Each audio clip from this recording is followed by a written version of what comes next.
आजकल ना लोग मोबाइल नंबर्स, व्हीकल नंबर्स, इन सब में भी देखते हैं कि उनके लिए क्या सूटेबल है। क्या ये सच में मैटर करता है, स्पेशली मोबाइल नंबर? आजकल लोगों की लाइफ मोबाइल पे रह गई है, सब चीज मोबाइल पे है, इतनी इंफॉर्मेशन मोबाइल पे है, बातचीत मोबाइल पे है, आमने सामने कम बात करते हैं और मोबाइल के टेक्स्ट पे ज्यादा बात करते हैं, है ना। और बच्चों का सारा ध्यान मोबाइल पे है, तो उसकी फ्रीक्वेंसी हाई हो गई अपने आप। हमारी सारी लाइफ मोबाइल पे हो गई है, तो इस वजह से मोबाइल की फ्रीक्वेंसी के हिसाब से नंबर्स भी फिर हम मैच करते हैं। मैं वही बताऊंगी कि जैसे नेम हमने मैच करा था, उसको अलाइन किया था, उसी तरह मोबाइल के नंबर्स भी अलाइन किए जा सकते हैं कि कहीं वो हमको एंटी तो नहीं है, ऑपोजिट तो नहीं है। जैसे बोलते हैं 8 पे ना हो, 2 पे ना हो, 7 पे ना हो। तो इस तरीके से उसको भी थोड़ा बहुत चेंजेस कर सकते हैं और आपको थोड़ा बेटर रिजल्ट दे सकता है। ओके तो चलो, ये सब तो अभी न्यूमरोलॉजी वगैरह की बात कर रहे थे हम, लेकिन जब हम इस ऑकल्ट साइंस में आते हैं ना, तो एक ऐसा टॉपिक है जो लोगों को, मुझे लगता है कि बहुत क्यूरियोसिटी रहती है जानने की, और जो बहुत सेंसिटिव भी है। क्या ब्लैक मैजिक, ये इविल आई, नजर लगना, ये सच में होता है या फिर ये सिर्फ एक तरीके का डर है जो फैलाया जा रहा है लोगों के दिमाग में? देखिए, जो इविल आई की आपने बात की, ब्लैक मैजिक पे भी आएंगे। इंटेंशंस, नेगेटिविटी, ऑरा की मैं बात करूंगी, चक्रास की बात करूंगी।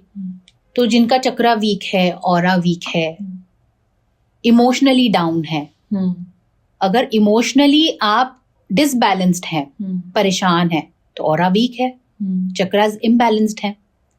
और अगर वही आप एकदम सुकून में है, हाई एनर्जीज में है, हाई वाइब्रेशंस में है, आपका ऑरा स्ट्रांग है।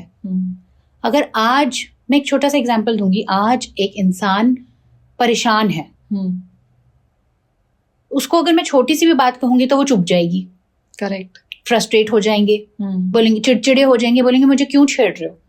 और आज मैं वही हाई वाइब्रेशंस के लोगों से मैं बात करूंगी, अगर कोई चुपती बात भी हो गई तो बोलेंगे अरे कोई बात नहीं, छोड़ देंगे, लेट गो कर देंगे, राइट, फर्क ही नहीं पड़ेगा। तो वही बात है, नेगेटिविटी हमारे दिमाग में है, हमारे अंदर है। कई बार होता है बाहर की नेगेटिविटी, कोई आपको कुछ बोल रहा है तो वो आप फौरन ले लेते हो, अफेक्टेड हो जाते हो,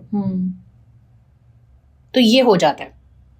तो क्या यही इविल आई है एक तरीके की?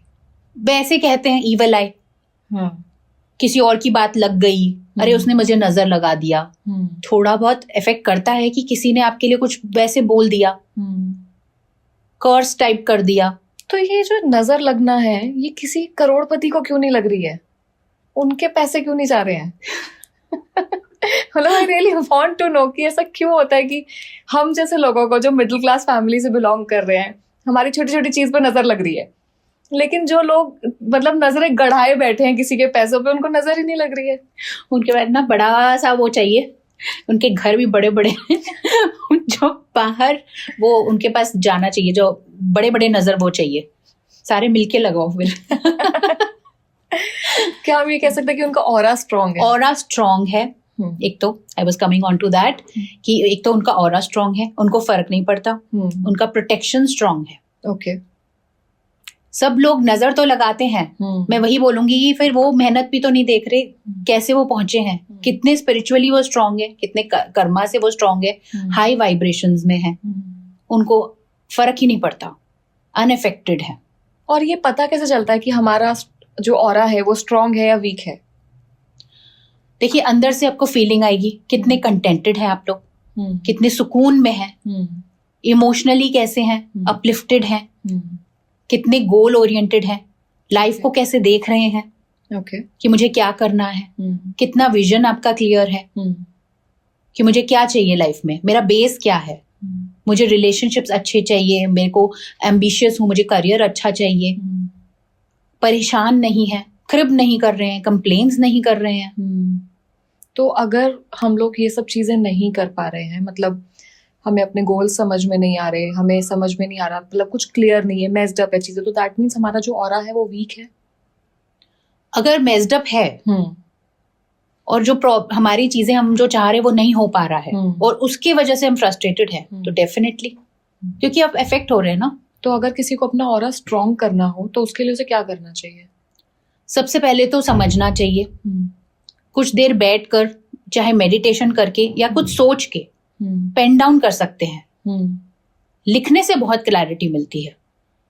जब हम वो लिख लेते हैं हमें क्या चाहिए लाइफ में, चाहे वो रिलेशनशिप्स हो, तो हमें ये लिखना है कि हमें चाहिए क्या, या हमें अपनी प्रॉब्लम्स लिखनी है जो हम फेस कर रहे हैं? दोनों ही चीजें हैं। कई चीजें हैं कि लोग पकड़ के बैठते हैं अपनी प्रॉब्लम्स को, उसको लेट गो करे, और क्या चाहिए, क्या चीज पे फोकस करना है वो लिखे। ओके। फॉर एग्जाम्पल, सपोज एक इंसान प्रॉब्लम्स में भी है, उसको फेस करना ही होगा, भाग नहीं सकते। राइट।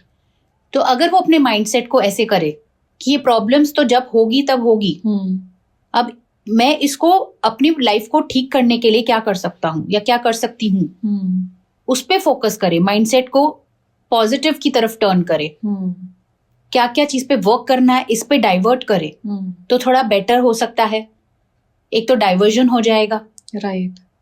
एक एटीट्यूड चेंज हो जाएगा। प्रॉब्लम्स जब सॉल्व होगी, टाइम टेकिंग होगी, वो तो टाइम लगेगा ही। उसके लिए हम प्रे कर सकते हैं, रेमेडीज कर सकते हैं साइड बाय साइड। ओके। और आगे फ्यूचर को अच्छा बनाने के लिए हम अपने जो डाइवर्जन किया था उस पर वर्क कर सकते हैं।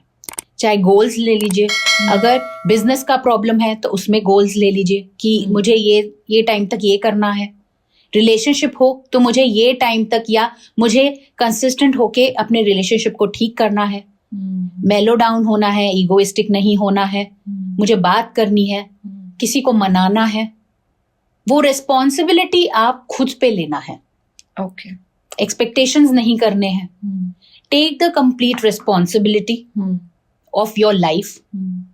इमोशनल बैलेंस होके वो हिम्मत से, जब आप अपने डिप्रेशन से या लो लाइफ से जब ऊपर उठते हैं, आप काम करना शुरू करते हैं, मेडिटेशन कर सकते हैं। एक बार फोकस नहीं लगता है, नहीं, कई लोग बोलते हैं हमारा फोकस नहीं लग रहा, दिमाग भाग रहा है, काउंसलिंग ले सकते हैं, सेशंस ले सकते हैं, टेक हेल्प। हीलर्स हैं, हेल्प ही नहीं लेते, बताते ही नहीं। अगर आप मेस्ड अप हैं तो किसी और से बात कीजिए, क्या पता वो समझ पा रहे हो आपको। हाँ, क्योंकि शायद उनको ये डर होता है कि लोग जज करेंगे उन्हें, जैसे हम लोग वो भी हो सकता है। तो लेकिन जब तक आप किसी को बोलेंगे नहीं तो कैसे आपको हेल्प मिलेगी? चाहे काउंसलिंग फॉर्म में लो, सपोर्ट फॉर्म में लो, एक इंसान को जब मोटिवेशन भी मिल जाती है तो वो भी बहुत हेल्प करती है। थैंक यू सो मच इस क्लिप को एंड तक देखने के लिए। अगर आप ऐसे और भी क्लिप्स देखना चाहते हैं तो अभी हमारे चैनल आरुषि विद क्लिप्स को सब्सक्राइब कर लीजिए, और अगर इस क्लिप के पूरे एपिसोड को आप देखना चाहते हैं तो प्लीज विजिट कीजिए हमारे दूसरे चैनल पॉडकास्ट विद आशी को।